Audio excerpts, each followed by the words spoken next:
everybody, in this video you are going to be learning about the two main things or the two most important things when it comes to React. So it's going to be state and props. So let's get started. So now what I'm going to do is I'm just going to open up that React project that we have created or we have set up. I'm just going to open that up in VS Code Insiders. So here I've just opened that up in VS Code Insiders. So this is the project from the last video. And now let's get started into the topic of this video that is going to be state and props in React. So first we're going to be talking about state, okay, and then we'll talk about props. So state is like a variable basically in React. So in normal JavaScript, you will write something like this, right? So let or var name, the name of the variable is equal to blah, blah, blah, right? And then if you want to change that, you will do name is equal to, something else like this.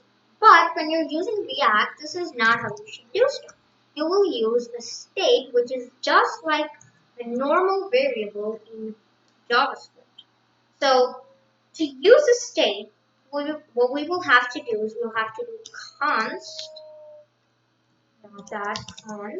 and then square bracket, and now you'll have to give your state a name. So in our case, we're just going to do name, and then comma, we want to modify this value, right? So we're going to do that with a setter function.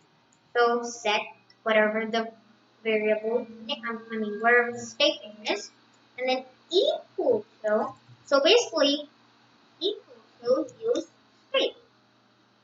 And we're going to select the auto import one, so it imports that automatically from React.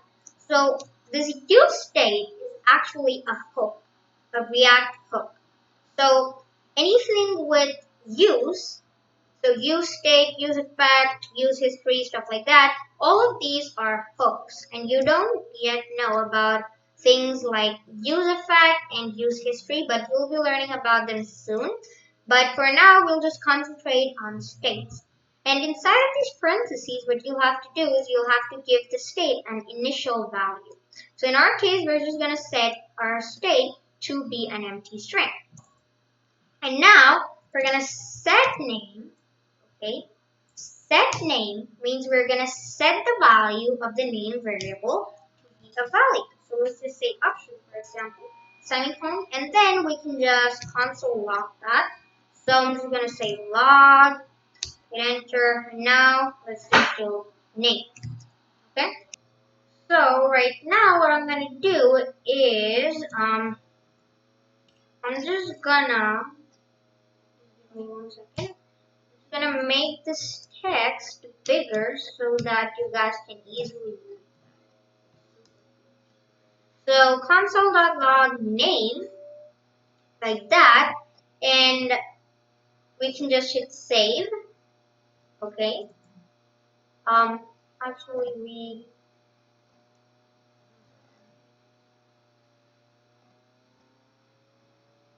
that just got printed out. Okay, we have an error, but as you can see, it got printed out. That's all I wanted to say there.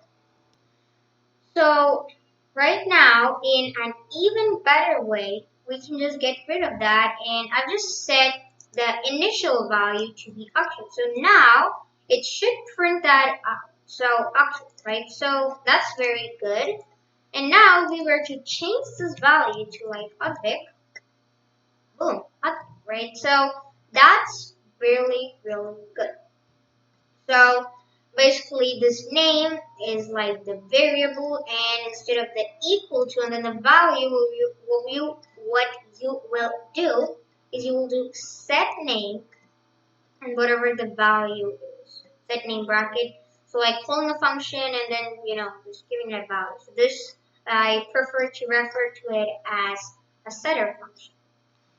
So that is nice. So now we are pretty much done with talking about state. And also, before I end this, Or wait, we can talk about that when we're talking about properties, right? Yep, we can talk about that.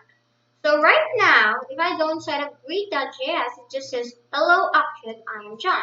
But this is not really ideal. So what we want is we need to receive something from app.js, and then we want to actually change this object to be whatever is passed in, and this John to be whatever is passed in, right? So here in the middle of these two curly brackets is where the props come in. So now we can just destructure that props. So if it was normal props, we will do props dot blah blah blah. Okay, props dot whatever the prop is. But in our case, we're just going to destructure that and get the to and from. So I'm just going to do from and to. So here I'm just going to replace that with some JSX, and you can write JavaScript. You can write JavaScript by adding these squiggly or curly brackets. So inside of here, we'll use the property to, and this will make a lot of sense when I actually do it. Okay, and then I'll explain that. And then over here, let's just make that prompt. So that's nice. And now here we need to pass that to this greet component when we are rendering that out. So what we will do is we'll do from.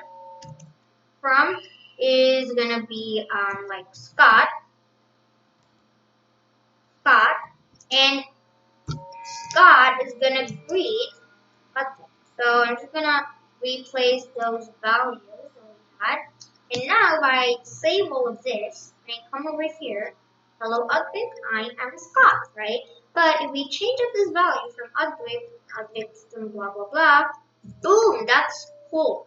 So we just passed in some prop, and then we, just use that prop inside of here, and according to whatever the value of the prop was or the property was, we just, display that on the screen. And we use destructuring, this is ES6, to get, each prop, okay, each specific prop. So we have specified that over here. Now we're going to take this to a next level and store the to and from inside of a state. So now this is going to be a combination of a state and props. So here I'm just going to change this name to be from, and set name I'm going to change that to set from. And this is going to be from option. Okay, let's do that. And I'm going to duplicate that line with shift alt down, like so. And this is going to be to and set to, right? Then it's going to be use state and let's do up. So now, from, instead of setting that to a hard-coded value here, Scott, we can write some JavaScript with these squiggly brackets, and we can just do from is from.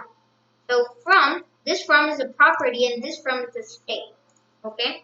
And to, it can be just to, right?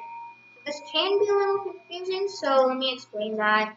So this from is this property over here, right? And this from is this state right over here, right?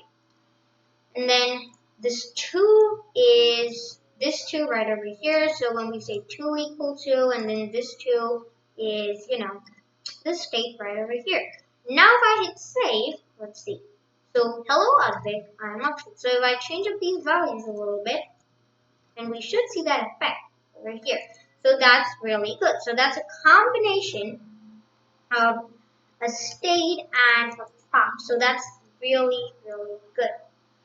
So we're not going to go too advanced into state and props in this video. We just covered a little basic stuff about state and props in this video. So yeah, for this video, that is it. So just the basics. We're gonna go more advanced in one of the future videos. So thank you guys for watching, and I will see you guys next time. Goodbye.